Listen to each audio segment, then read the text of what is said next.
Breaking news చూస్తున్నాం. ఇటు వరంగల్ జిల్లా పర్వతగిరి తహసీల్దార్ కోమిపై క్రిమినల్ కేసు నమోదైంది. వడ్లకొండకు చెందిన రైతు మల్లయ్య తహసీల్దార్పై ఫిర్యాదు చేశారు. భూ ఆక్రమణలకు సహకరించి అక్రమ రిజిస్ట్రేషన్స్ చేశారని తహసీల్దార్ అజ్మీరా. అయితే మల్లయ్యకు చెందిన 1.5 ఎకరాల భూమికి నకిలీ పత్రాలు సృష్టించి మరొకరి పేరుపై బదలాయించారు ఆయన. అందులో ఎలాంటి డెత్ సర్టిఫికేట్ కానీ మిగతా ఫ్యామిలీ మెంబర్స్ సంబంధించిన అఫిడవిట్స్ కానీ ఎలాంటి లేకుండా ట్రాన్స్ఫర్ జరిగింది.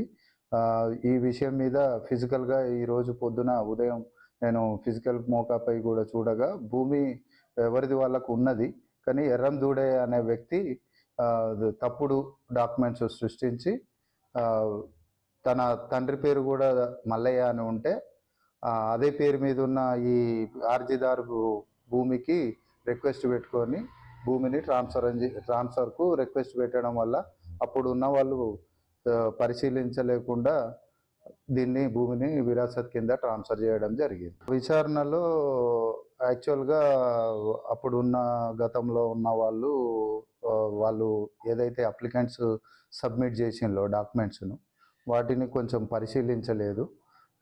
అలాగే ఆ గతంలో ఎర్రం దూడయ్య అనే వ్యక్తి తండ్రే గతంలో 20 ఏళ్ల క్రితమే ఈ భూమిని ఇతరులకు అమ్మినట్టు తెలిసింది. ఆ అమ్మిన భూమిని రిజిస్ట్రేషన్ చేయడంలో భాగంగా దీనిని ఈ అర్జీదారు యొక్క భూమికి రిక్వెస్ట్ పెట్టి భూమిని ట్రాన్స్ఫర్ చేసుకొని మళ్ళీ దాన్ని చేసుకున్న 1 మంత్ లోపలనే మిగతా వాళ్లకు ట్రాన్స్ఫర్ చేయడం జరిగింది. సార్ నాది ల్యాండ్ నాదే ఇది. అయితే ఈ భూమిని నా పేరు మీద ఉన్న పట్టా భూమిని పట్టను మా పాలైన మా పెద్దనాయనకు ఇక్కడ భూమి లేదు. వెనకడ వాళ్ళ తాతలు ఉండేనట. ఆ భూమిని వాళ్ళు తురుకోలకు అమ్ముకున్నారు. తురుకోలకు అమ్ముకున్నది లేదు, నేను పుట్టనే లేదు అప్పుడు సార్, నాకు తెలియదు. అయితే ఈ భూమిని నా భూమిని వాళ్ళకి ఎక్కిస్తే ఈ భూమిని తురుకోళ్ళు వేరేటోళ్ళకు అమ్ముకున్నారు. ఆ పట్ట మిగిలి వాళ్ళు పట్టా చేసుకున్నారు. మళ్ళీ వాళ్ళు వేరేటోళ్ళకి అమ్ముకున్నారు. ఆ పట్ట మిగిలి వాళ్ళు పట్టా చేసుకున్నారు. ఇది నా బుక్కులు కూడా బ్యాంకులు ఉన్నాయి. నా లోన్ కూడా మాఫీ కాలేదు. మాఫీ కాకుండా కూడా ఇట్లా చేసిండు. డాక్టర్ సర్టిఫికేట్ తెచ్చి వాళ్ళ నాయన పేరు మల్లయ్య వాళ్ళ నాయన పేరు, నా పేరు మల్లయ్య. నా పేరు మీద మల్లయ్య అయితే నా నాయన పేరు కౌరయ్య. నేను చచ్చిపోయినట్టుగా నా భూమి వాళ్ళకి ఎక్కించిండు. నా పట్ట మీకు వాళ్ళ పట్ట ఎక్కించింది సార్. ఇది నాది ఆధార్ కార్డు పెట్టలేదు, నా ఫోటో పెట్టలేదు, నా సంతకం పెట్టలేదు.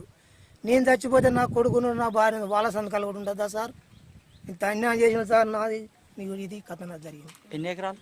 నాది ఎకరం 25 గుంటలు సార్. ఎకరం 25 గుంటల పోయి నా పేరు మీద ఏం లేకుండా చేసిండు. పర్వతగిరి తహసీల్దార్ పై నమోదైన కేసుకు సంబంధించిన అప్డేట్స్ మా ప్రతినిధి వేణు అందిస్తారు. వేణు, చెప్పండి. ఇటు వరంగల్ జిల్లా పర్వతగిరిలో తహసీల్దార్ పై కేసు నమోదైనట్టు తెలుస్తోంది. క్రిమినల్ కేసు, ప్రెసెంట్ అప్డేట్స్ ఏంటి?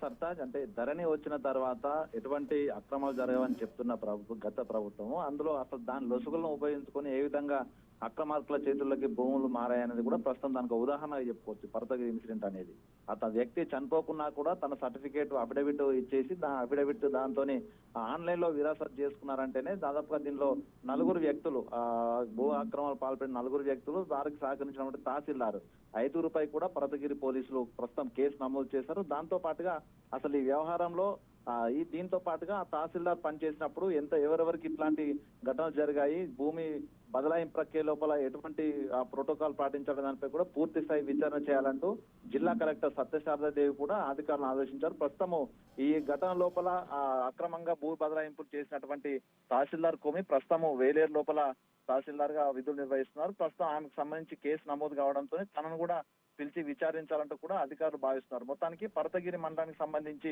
భూ బదలాయింపులు చనిపోకున్నా కూడా చాలా మంది వ్యక్తులకు సంబంధించినటువంటి డెత్ సర్టిఫికేట్లు సృష్టించి కొంతమందికి అఫిడవిట్లు సమర్పించి ఈ విధంగానే బదలాయింపులు జరుపుకున్నట్టు ఘటన కూడా ప్రస్తుతం వెలుగులోకి వస్తుంది. పూర్తి స్థాయి విచారణ జరిపితే కూడా తహసీల్దార్ గతంలో పనిచేసిన వ్యక్తులు ఇలాంటి ఘటనలు ఎన్ని చేశారనేది కూడా బయటకు వచ్చే అవకాశం కనిపిస్తోంది. మొత్తానికి ఈ ఘటనతో కూడా తహసీల్దార్లు తలుచుకుంటే భూములను ఏ విధంగా అన్యాక్రాంతం చేయొచ్చనే అంశం కూడా ప్రస్తుతం చర్చనీయాంశంగా మారింది. మొత్తానికి విచారణ పూర్తయితే తప్ప ఇట్లాంటి ఘటనలు ఎన్ని జరిగాయనేది కూడా బయటకు వచ్చే అవకాశం అయితే ఉంది. Sartaj. Right, thank you Venu.